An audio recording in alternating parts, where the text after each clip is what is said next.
right, so good afternoon, everyone. Thank you so much for joining us here.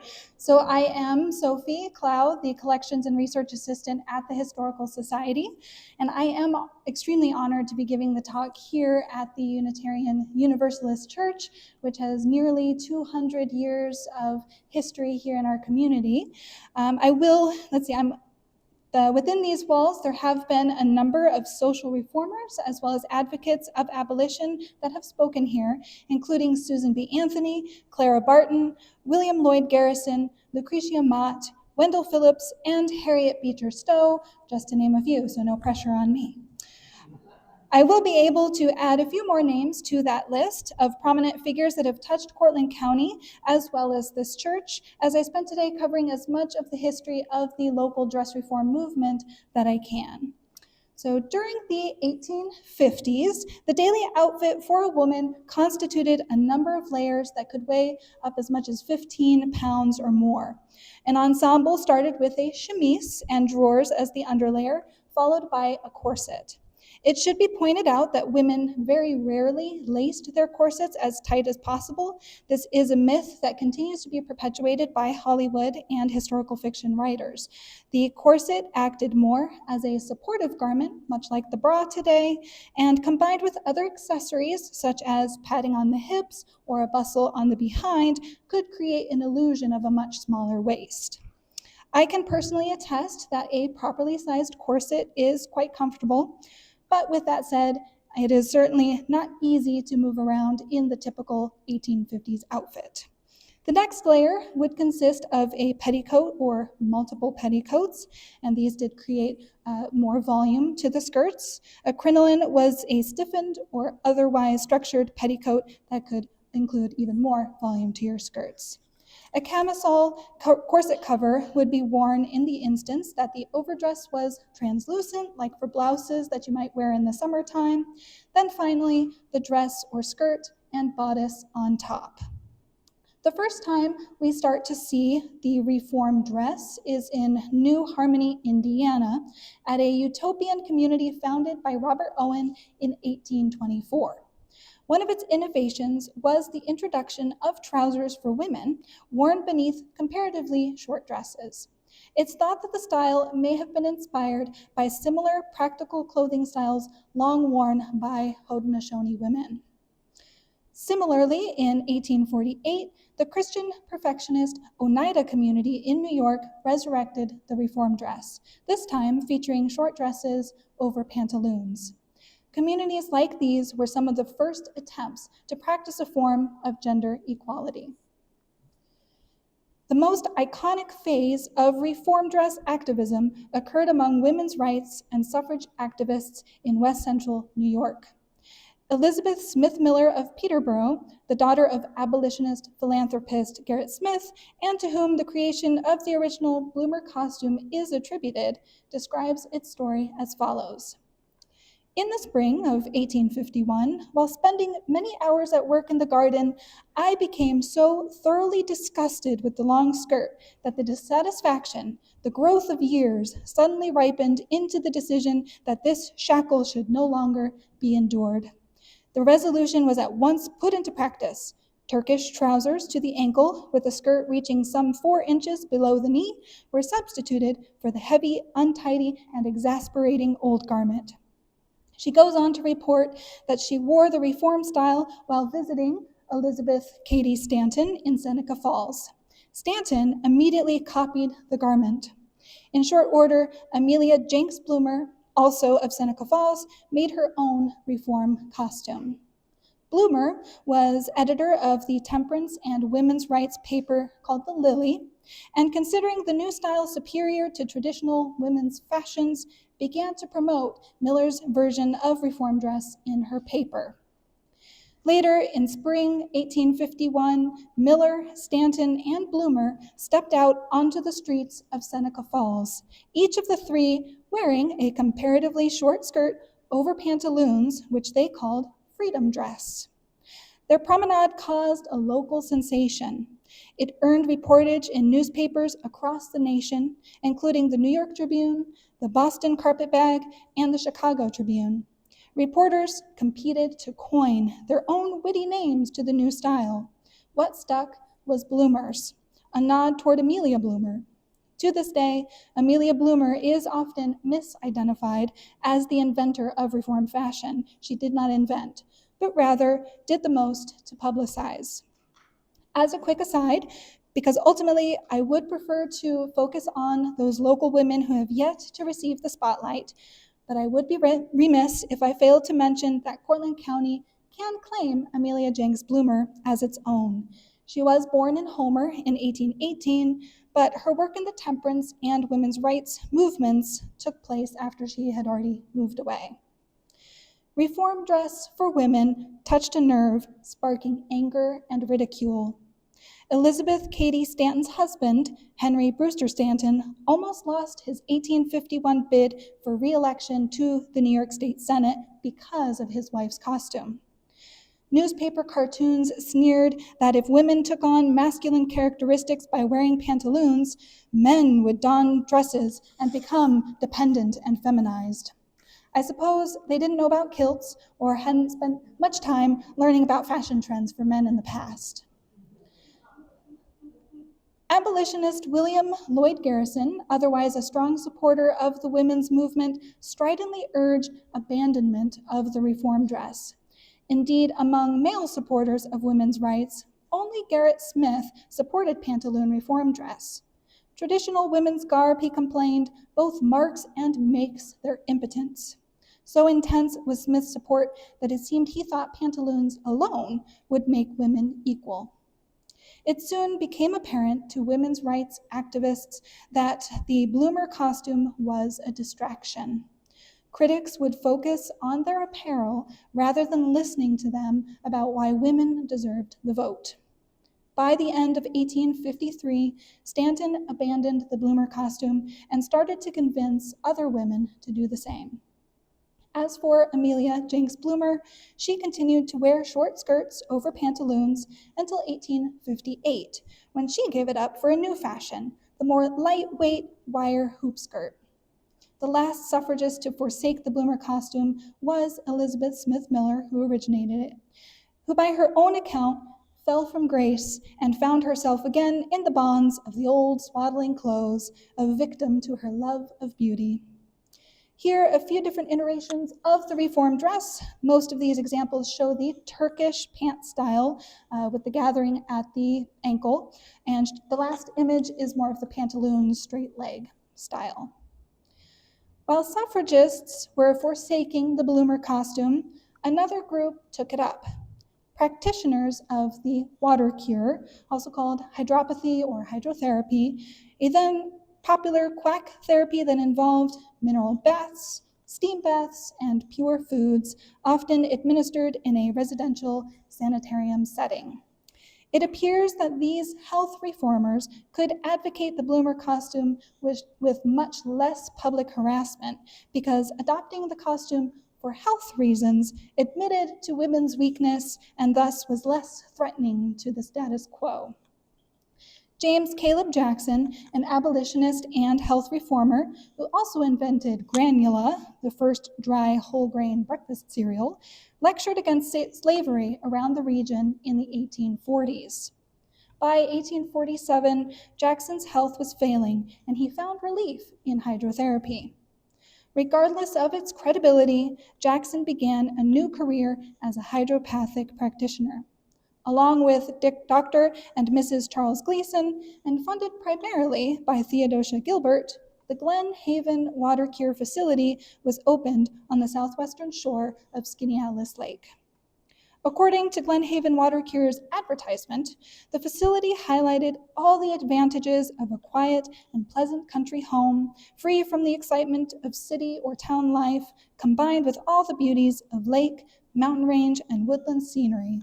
A quiet in which absolutely necessary for all persons who are afflicted with diseases of nervous tendency should be placed, and should we say all persons who are sick, whatever the ailment, as long as it wasn't incurable. Jackson claimed, controversially, to have invented pantaloons reform dress in 1849, 2 years before Elizabeth Smith Miller created the Bloomer costume. He says he created it as a garment for patients at his spa. However, Jackson also claimed that long skirts made it impossible for a woman to keep her uterus in its proper place.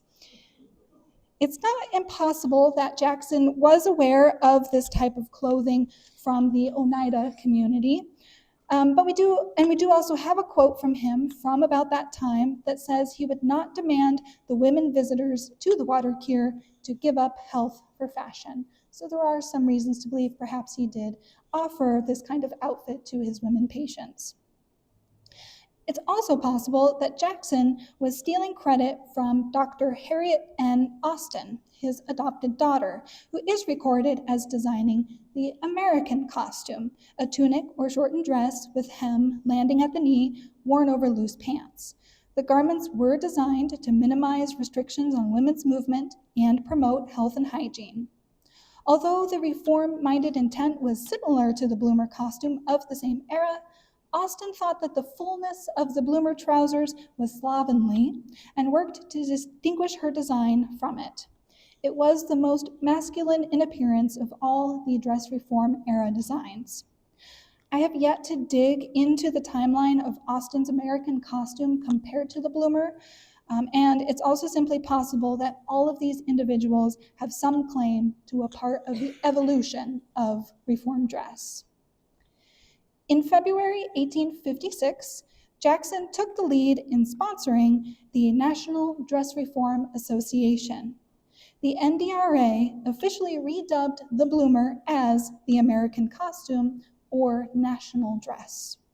They touted its health benefits, and the NDRA was generally cool towards suffrage, arguing that a revolution in women's apparel, not the vote, was what was needed to make women free. On February 21st and 22nd of 1856, over 100 people met at the Glen Haven to discuss the matter of reform in women's dress. Its supporters urged that the women of this country are notoriously disease-stricken, that the social fabric of the family hearthstone alike suffer from the debility, lassitude, and inefficiency of women. They assert that women are unable to perform their duties as wives, mothers, sisters, daughters, as members of the human family, that many women drag out weary lives of agony, and that successive generations degenerate. And they declare, not with the loud-mouthed vanity, but soberly and calmly, their conviction that much of this misery is owing to the present mode of women's dress, especially its tight waists, whalebones, and long and heavy skirts. Also in 1856 was founded The Sibyl, which was an independent newspaper edited by Lydia Sayre Hasbrook that campaigned in support of the NDRA's cause. In a significant piece of history that I have yet to see discussed by local historians, the first annual convention of the NDRA was a two-day event held in the Congregational Church in Homer in June of 1856. There were about 80 attending in the new costume, and in various reports we find names of local figures who were present at the meeting. These include Mrs. E. Louise Knight and her husband Philander of Scott, as well as the Dr. and Mrs. Bowles of Cortland. There are also a number of individuals hearkening from McGraw, and I have found that the majority of these were faculty of the New York Central College. One of the first institutions of its kind in the U.S., the college was a non-discriminatory, non-sectarian, co-educational school offering preparatory and collegiate courses of study. A significant number of Black students attended the college, and it called the nation's first African-American professors to its faculty. About a third of the students were women, so the college appeared to be another hub for dress reformers. The Water-Cured Journal reported that during the intervals of the meetings in Homer, we were passing about the beautiful town of Homer singly and in groups, walking, shopping, etc. And thanks to the good sense and self-respect of its inhabitants, in no instance did anything occur to offend the most refined taste. No allusion was made to our different costume except in private commendation. With Glenhaven and McGrawville on either side, where the national dress is very common, the people have learned that respect for our principles, which an acquaintance with their merits must ever command. James Caleb Jackson gave an address on the evening of the second day to an audience of over 1,000. The NDRA met again in Cortland County in 1858, this time in Cortlandville. I have thus far been unable to track down an exact location, despite the fact that this event was much more widely reported on than the Homer Convention. These reports were often somewhat snide, like the following. A correspondent of the Davenport Gazette reported that, last Thursday and Friday, the National Dress Reform Association held its third annual convention at this place. There were about 150 persons present in Bloomer costume, and lawyers, doctors, professors, editors, etc. participated in the doings. I believe some 8 or 10 different states were represented.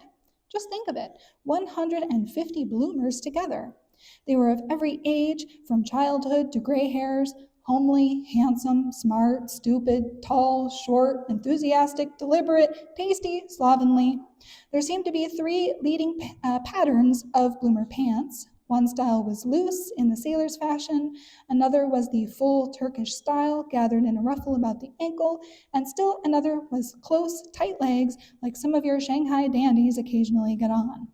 The length of skirts ranged from 2 or 3 inches above the ankle to as much above the knee, and there was just as much variety in the materials, trimmings, and tasteful arrangement of the entire dress as you may find in any gathering of women. Silks, calicos, velvets, lawns, linens, delaines, alpacas, ginghams, in fact, almost every fabric and every figure of fabric might be found there. Nearly all of them wore their hair cut short about the neck like schoolgirls, with various style of hat trimmed to the wearer's taste, and walked in gaiters, slippers, boots, kips, etc., as the case may be. Another article criticized the convention and the movement as a whole, saying, "All this is sufficiently ludicrous, but the question has a serious aspect. These dress reformers are not content with shortening their skirts in a rational way on the ground of convenience or propriety, but they make a general onslaught upon the morals and religion of the vast majority of the female world who differ from them. Their pretended reform falls into the category of free love, individual sovereignty, spiritualism, and other kindred follies, and will share their fate." The NDRA continued to meet annually until 1861 and intermittently during the Civil War, while the Sibyl ceased publication in 1864. The association apparently collapsed at its final convention held June 21, 1865 at Rochester's Corinthian Hall. There, Jackson and Hasbrouck, then the group's president, had a bitter public spat over who was in charge of the proceedings. So perhaps on its face, it did appear that dress reform had gone the way of the other radical movements. But these would be the seeds to a slow-moving culture shift that required 2 world wars before women could comfortably don slacks outside the home. The aforementioned Theodosia Gilbert is another fascinating figure who could likely use a whole talk to sufficiently cover her story. But in brief, she was involved in all the major reform movements of the period: abolition, temperance, and dress reform. She appears in a photo of the Cazenovia Fugitive Slave Law Convention, which included other notables such as Gerrit Smith, Frederick Douglass, and Mary and Emily Edmondson, who were recently escaped slavery and were attending the New York Central College in McGraw. Theodosia presents her experience with the reform dress as follows. Take, if indeed such as one could be found, a naturally grown, naturally developed figure, with every joint playing easily on its hinges and every muscle in its full native plumpness, and witness the poetry of motion. Encase the bust in whalebone, hang upon the hips some dozen yards of dry goods and as many pounds of cotton, squeeze the feet into shoes of neither breadth nor thickness, throw upon the shoulders, folded upon the arms and chest, not less than 2 of 4 square yards of woolen blanket, and what becomes of its ease and grace? The new suit consisted simply of a pair of cashmere pantaloons, a frock of woolen material, loose, plain waist and sleeves, with a skirt reaching to the knees, of decent dimensions, in width thickly lined throughout, a light cap or hat upon the head, and thick-soled, high-topped boots. In this rig, I could just about double the distance in the same length of time, which had been the extent of my ability with the accustomed appendages, and what is more, with half the fatigue. My debut in this mongrel garb was, to be sure, quite a novel, and to the excessively modest, quite a shameful affair. But a gallant few had the courage to admire at least the convenience it promised. Some had such perverted tastes as to discover in it real becomingness. It appears that, like Elizabeth Smith Miller, Theodosia was not in love with the attractiveness of the reform dress as much as the freedom it represented. Theodosia and her husband, William Lawrence Chaplin, who was a staunch abolitionist that was once imprisoned for aiding fugitive slaves, are both buried in Cortland Rural Cemetery. E. Louise Knight and her husband Philander, like many of the others, were involved in the anti-slavery movement, prohibition, as well as dress reform.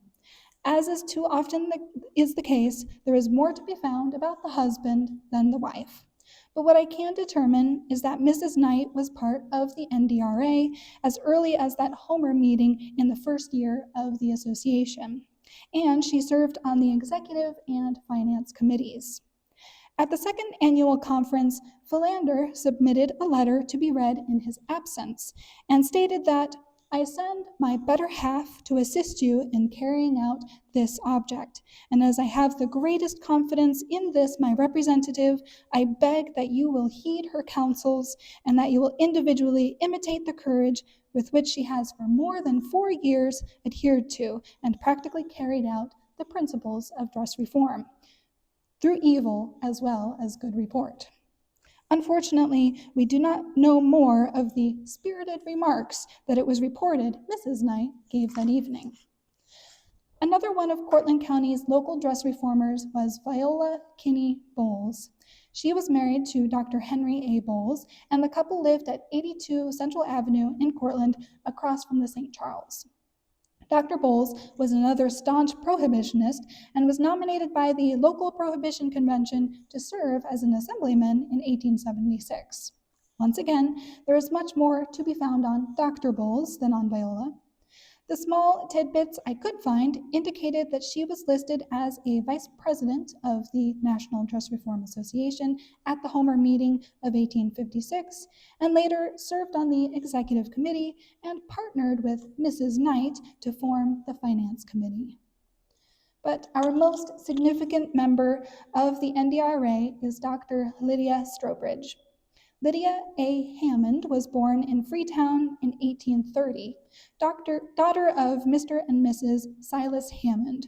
Her father was an abolitionist who solicited funds for the New York Central College, so she was already raised in the world of reform. Lydia began her medical studies with another physician when it was still quite rare for a female to be a physician. Her obituary makes it sound as if her story may be similar to that of James Caleb Jackson, being first drawn to the practice of medicine in pursuit of improving her own health. She is said to have been an invalid before her marriage, when she began her study, and when her husband, John W. Strowbridge, enlisted into the Army during the Civil War, she completed her studies at the Hygiotherapeutic Medical College of New York City. The school emphasized hydrotherapy, also known as the water cure, vegetarian dietary therapies, sanitation, hygiene, and exercise, and medical care without the use of drugs. Dr. Strowbridge kept her home and medical practice at the corner of West Court Street and Monroe Heights here in Cortland, An advertisement for her services indicates the use of electric baths and compound oxygen. She was apparently well liked for her sympathetic manner and skills in treating those who were ill, and she specialized in diseases and ailments of women and children. In 1887, it was reported that Dr. Strowbridge performed a quarter of the births in Cortland.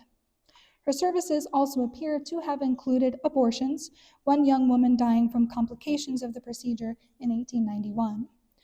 One of the other interesting cases I came upon was her treatment of a Wickwire Brothers worker who was relieved of a 12-foot tapeworm. Lydia Strowbridge was an active supporter of dress reform, and we have several images of her in reform dress. It seems likely that she kept to the style the majority of her life. She was a member of the National Dress Reform Association and served as its president between 1857 and 1858 and was president at the time of the convention in Cortlandville. Although the NDRA apparently dissolved in 1865, a dress reform convention was held in Syracuse in June of 1866, and Dr. Strowbridge proposed a name change to National Dress Reform and Equal Rights Association, which was accepted. The audience to this convention was not large and was likely an attempt to carry on the movement without James Caleb Jackson, as well as presenting a shift toward suffrage. The following sketch, which took place in 1869 at the Jackson Monument in front of the White House, portrays the sort of maliciousness that still plagued the dress reformers. Before the equestrian statue of Jackson, 3 persons were standing. 2 of the trio, a man and a woman, were of the ordinary type. The third was a nondescript biped.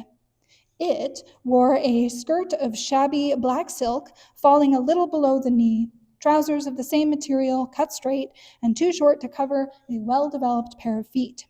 A shabby gray sack, hair cut short in the neck, a small brown straw hat. A large umbrella was held over its head. The face was unprepossessing, cheeks hollow, complexion sallow, features irregular, eyes hollow and expressionless. This slovenly, awkward-looking apparition puzzled me not a little until I read in the evening papers that the National Dress Reform and Equal Rights Association would convene.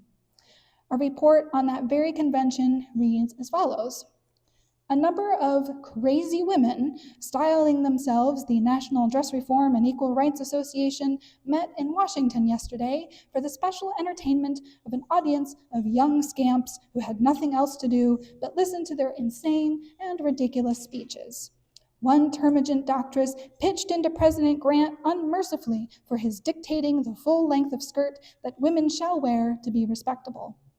Bachelors use such meetings as additional arguments against the dangers of matrimony. The doctress mentioned was Dr. Mary Walker, the first female U.S. Army surgeon during the Civil War, abolitionist, dress reformer, suffragist, and member of the National Dress Reform and Equal Rights Association. She was told she would not be granted an audience with President Grant unless she wore proper dress. Dr. Walker was at one time a guest at Dr. Strowbridge's Cortland home. So by this point, we see that there are several holdouts to the dress reform movement, including Dr. Strowbridge, but there is definitely another shift in focus to suffrage.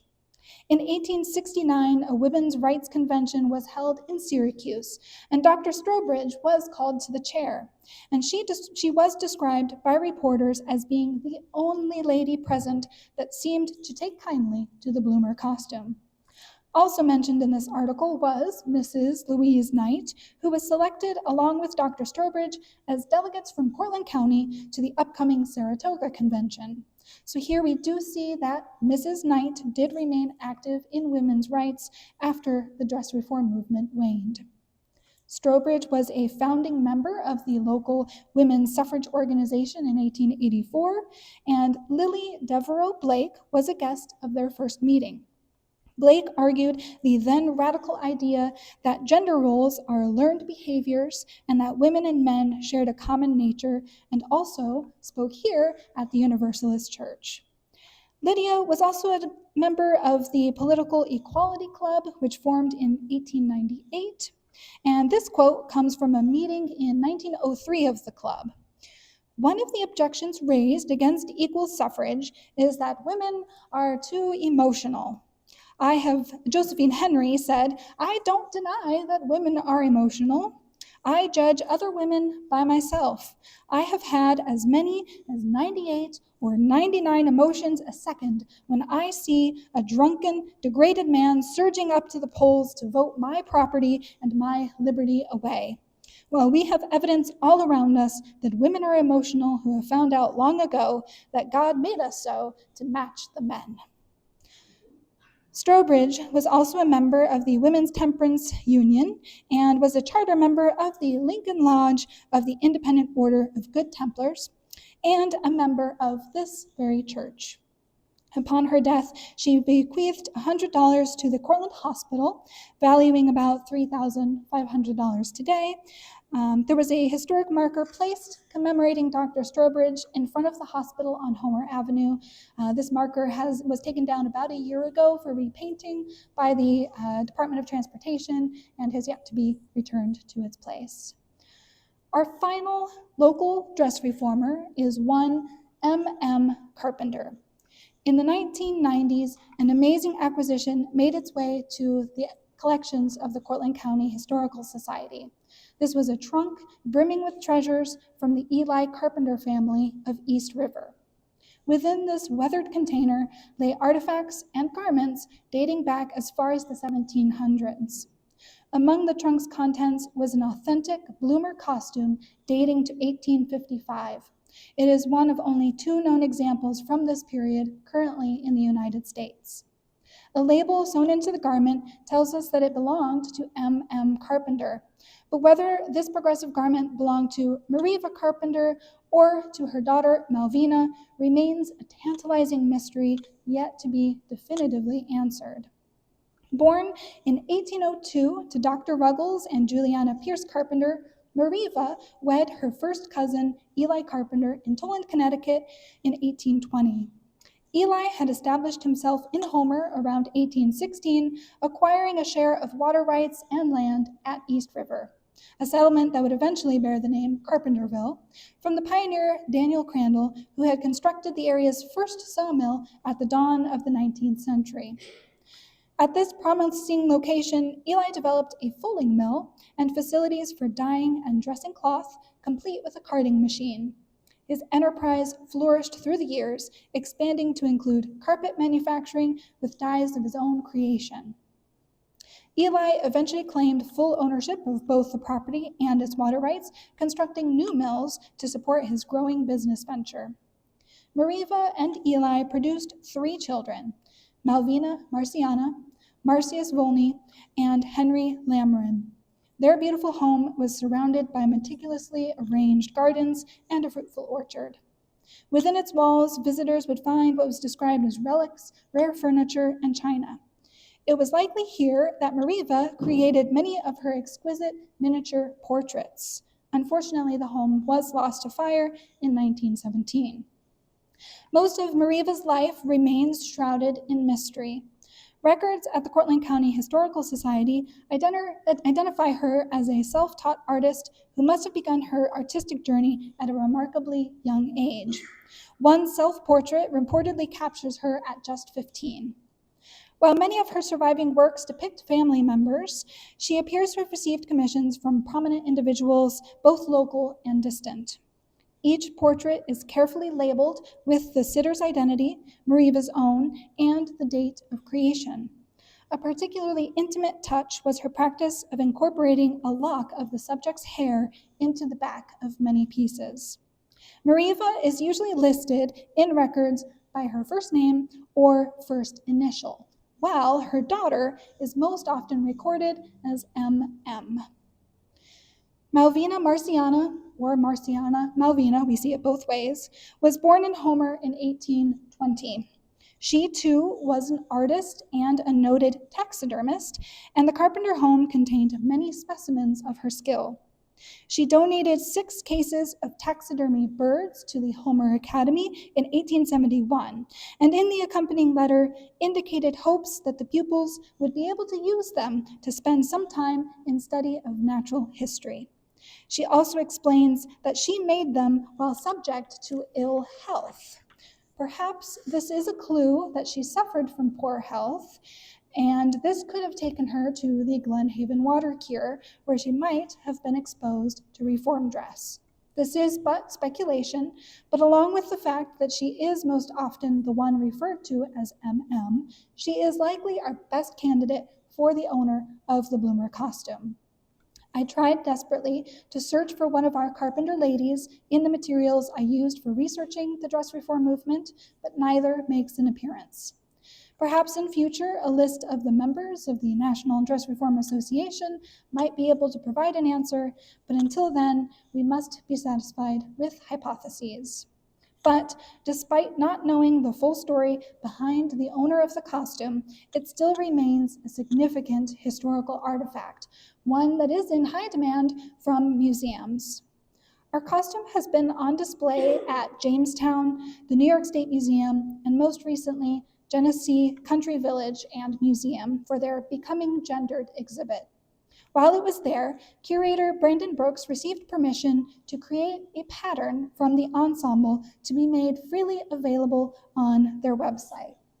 So this is their historic pattern database. If you go through it and scroll all the way to the bottom, you will find our Bloomer ensemble pattern, which you can download for free. So there it is.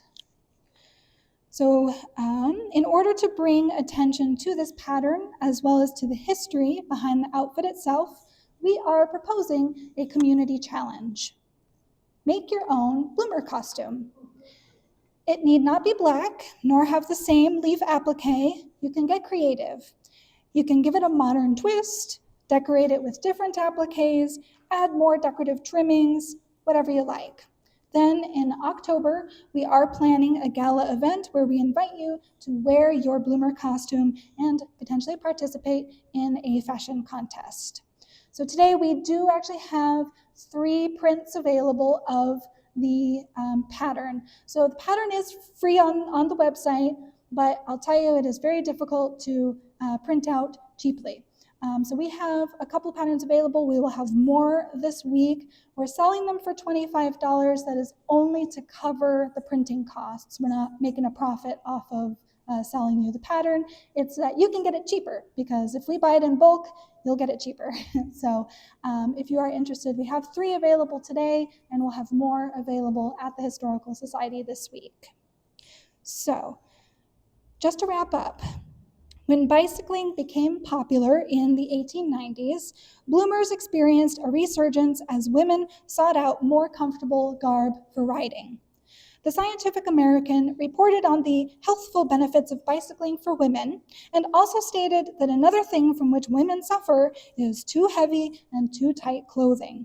No amount of dress reform preaching or of calisthenic exercise will remedy these evils or awaken the woman to a knowledge of the possibilities of the enjoyment of life. This is what the bicycle is doing and is destined to do.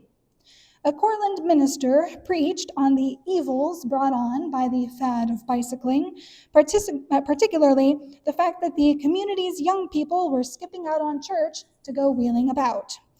And in speaking of the aesthetics of bicycling, he protested against what he called the sprawling attitude in riding, declaring it not only most ungainly in appearance, but harmful to health.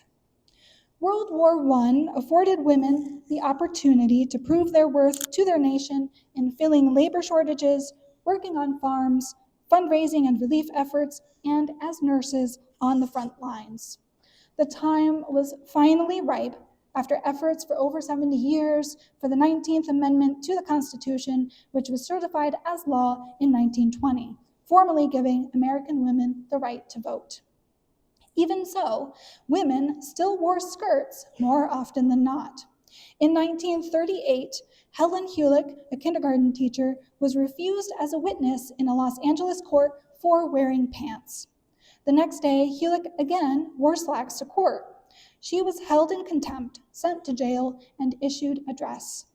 It would not be until World War II, when women once again showed themselves capable of filling the roles left behind by the enlisted men, that it started to become common for women to wear pants and slacks outside of the home. And yet, there are women alive today that can tell you that there were still certain settings where they were required to wear dresses and skirts. In the ensuing decades, women have continued to fight for equal rights, for equal pay, and for equal opportunities to strive and succeed in their pursuits. Up until now, Cortland County has not been fully recognized for its role in the dress reform movement. While the Glen Haven water cure technically falls just inside Cayuga County, the National Dress Reform Association pulled from residents of Cortland, and I was quite excited to uncover the event of the first NDRA convention in Homer. History makers have come from Cortland, and they can still come from Cortland. The title for this talk comes from a poem published in The Sibyl that goes as follows. We are all a band of sisters, though scattered far and wide, and our lamp of light should burn more bright than if dwelling side by side. A large space of darkness we each have to illume. We all have work aplenty, let each the work assume. The groans of feeble women far and wide are heard. Go on then like the angel, until the waters stirred. Yes, we're all a band of sisters, let us go forth hand in hand, proclaiming health and redemption to the women of our land, until the chains of slavery that fashion long has bound shall be broken from the fettered and fall powerless to the ground. Let us teach our feeble sister that it is not God's decree that she should suffer what she does and years of sorrow see, that violated nature's laws proclaim that God is just, and if she would have health and strength, obey these laws she must. As last remark, the Cortland County Historical Society turns 100 this year. We strive to not only collect and preserve history through objects and archives, but to share it with our community and beyond. Stories have a way of binding people and communities together. We have lost the Cortland Standard. Local newspapers are one of the key resources we utilize for research, and I fear for the local historians that will no longer have access to all the information we have thus far taken for granted. Please also consider becoming a member of CCHS to ensure that we can continue to preserve the stories of Cortland County, and keep an eye out for all the ways we will be celebrating our landmark birthday. The entirety of the Eli Carpenter family collection that came in the trunk and through other donations, including M.M. Carpenter's American costume, will be on display at our museum, which we hope to reopen sometime in the future. So thank you, and let me know if you have any questions.